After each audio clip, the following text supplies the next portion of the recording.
Hello and welcome to another episode of Diva Alive, episode 8. I'm Honey Panda Bunny. And I'm Callan. So what were your overall feelings? So this episode was, I think, a little bit forgettable because when I watched this on my own, I didn't really remember it, and then we recently just rewatched it for this review. I still have the same feelings as it felt a bit of a wasteful episode.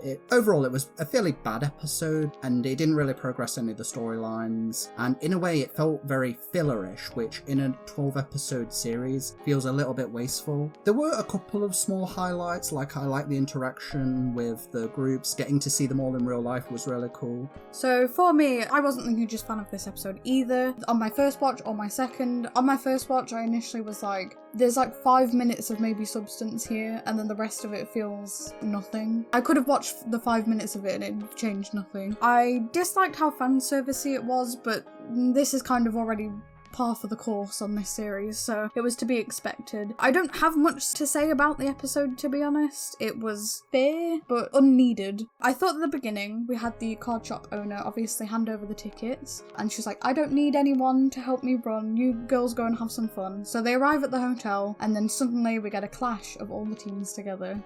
Yeah, that was pretty fun. We get to see everyone. We've already pretty much seen all the other teams with their real life selves, but it was really cool to see them all clash and interact. And in the case of Diagram, we've seen them a lot in the real world, but we've only really seen glimpses of Card Jockey and Universe's Beginning. To see them more in the real world is really nice. I really thought it was funny when Tamago and Nova step out, and then obviously Bangkon appear because she's an AI, but they still are able to incorporate her into the episode later, and I actually thought they did that. It was actually really clever. But with Card Jockey, I think because we've only really seen them in the real world, I think in episode 3, I know Lion's design is very recognizable, but the other two are so like bland and generic that halfway through the episode it would cut to them and I was like, wait, who are these characters again? Who are they supposed to be? So yeah, we go on after they've all met, going on to being inside and having a little pool party, which is obviously where the fan service comes into play. I really like seeing the girls meeting outside and having downtime with each other. I do wonder why Ray is keeping her identity so secret when everyone seemingly knows it other than people in school. And then we get to see them interact a little bit more closer with Hirana and Musica, Akino with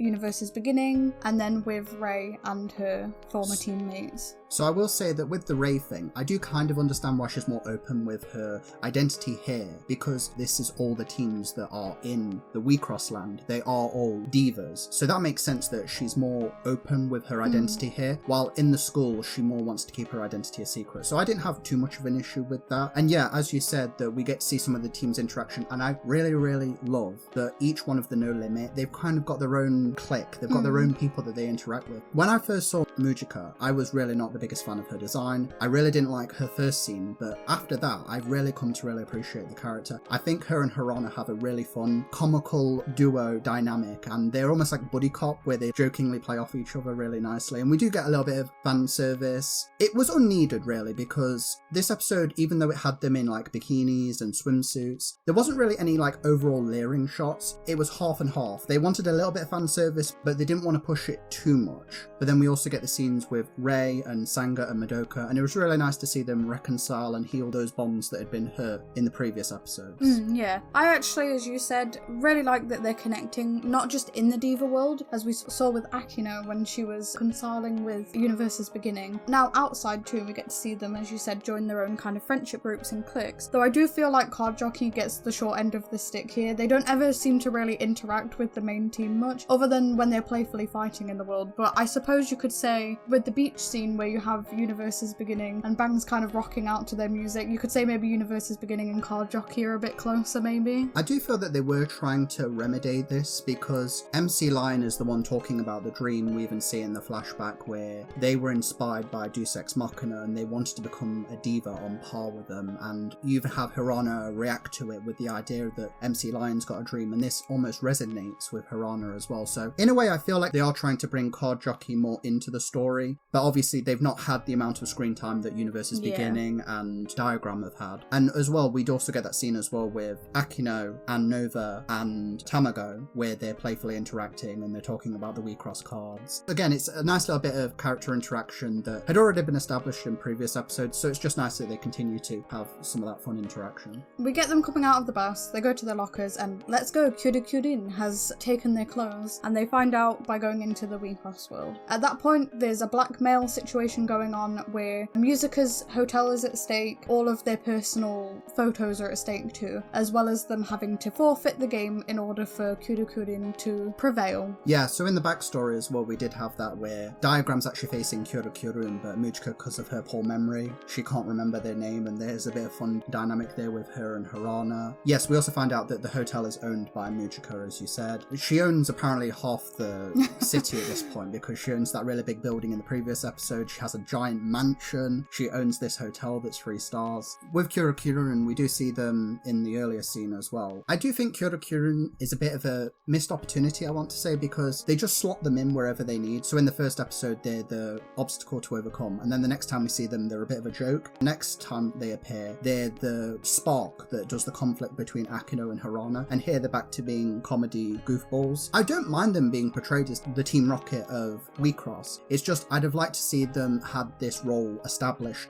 And as well with the writing of this episode, because this episode felt very fillerish, this felt in a 50+ episode series like Yu-Gi-Oh! For example, you would have this kind of episode where it's just nothing's really happening, it's just a little bit of silly fun. And it's the same with these characters where they just keep coming back to lose and they're the mustache twirling villains. And again, I think this would work more if they had had more appearances. But the role here was fine as well, and we did get some funny interactions in the second half. Going on from that, the 3 leaders of both Diagram, Card Jockey and No Limit all join together to fight with Kudukuden, and we have a bit of like role play here between them, because obviously the other team is like playing up, oh no, we can't lose, oh my gosh, we're gonna lose so bad, and it's all very like tuney and played up for the crowd, and it really does feel like a play here, which obviously it is. They do some fighting, obviously, as we see a little bit of an easy loss where they just turn end straight away, and Kudukuden kind of bigs themselves up a bit. I did really find that the fight was absolutely hilarious, because the focus was not all on how you play the game. That didn't matter in the Slyhost. It was more about the wacky hijinks, seeing MC Lion and Mujika and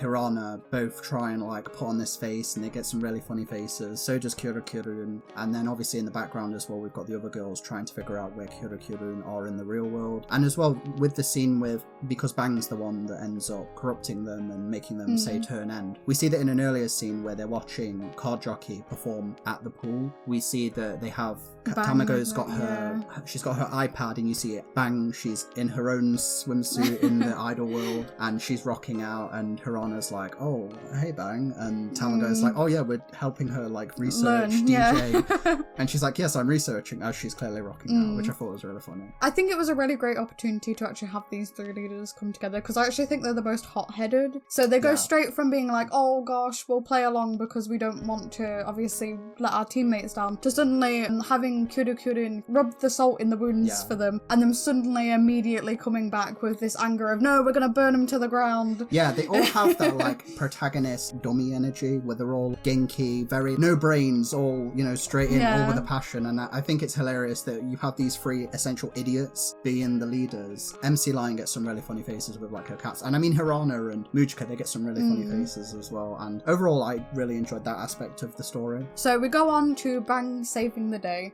They find out that the iPad's also been stolen and there's nothing to worry about. They get the okay from Ray and Akino that Bang sorted it all out with the turn end, obviously, and the funny really glitch, poorly drawn, but it was really good. It was really good. It, ironically enough, takes advantage of, because Wecross, and even in this episode there was some particularly poor animation, but that scene where they're like glitching out and they're being paused and forced to say turn end, the animation there I thought actually worked really well because it was bad. It was really good, yeah. So we get eventually their final piece, which was all of them combining together for Rhapsody, which is a group attack, and it incorporates all of their unique portions of their attacks all together. And I really, really enjoyed this. I really enjoyed seeing other teams team up together and being able to take down Kudukuden. That's something that's really fun as well, is in other medias, it's always cool to see rivals team up, and to get this mixed match team of 3 other teams I thought was really cool. And they're probably not going to be able to do this again, as we seem to be going into more serious in this last little bit of the series. But it was really nice to see them mix matching, and I would love to see other teams do this as well. And I'm wondering if that's something you will be able to do in the card game at some point as well. So we go on to the clown trio, as they've formally now gone into comedy, though we're not sure how, and then we slowly get introduced to the mysterious Deus Ex Machina. But we've seen them before, so this felt really awkward, as I know you said when we were first watching, that they kind of are in the shadows, we don't know what they look like, but we already do.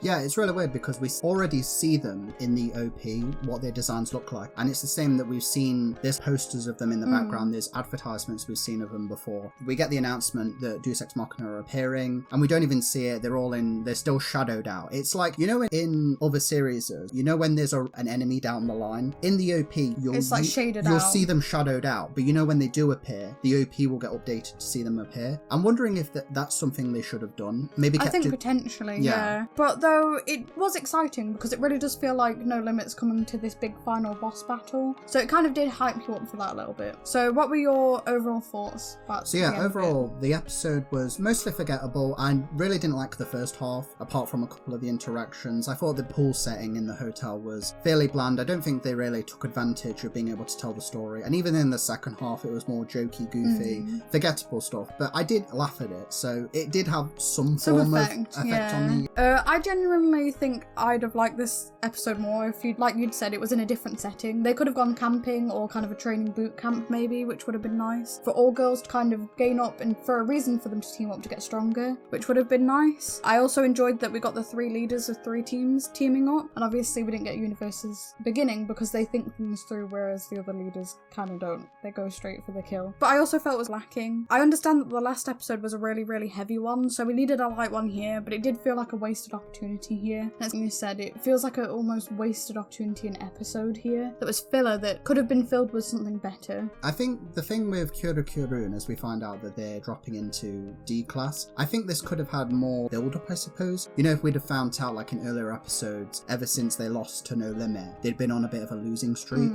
and that's when we build up to this episode where they're, you know, trying to be able to climb back up in the ranks of C class. And I think you could have actually told this story. I think the goofy aspect of it's fine, you could have retained it. I just maybe would have liked a little bit more meat to the story. I think would have remedied this episode. But for the most part, this was probably the worst episode so far.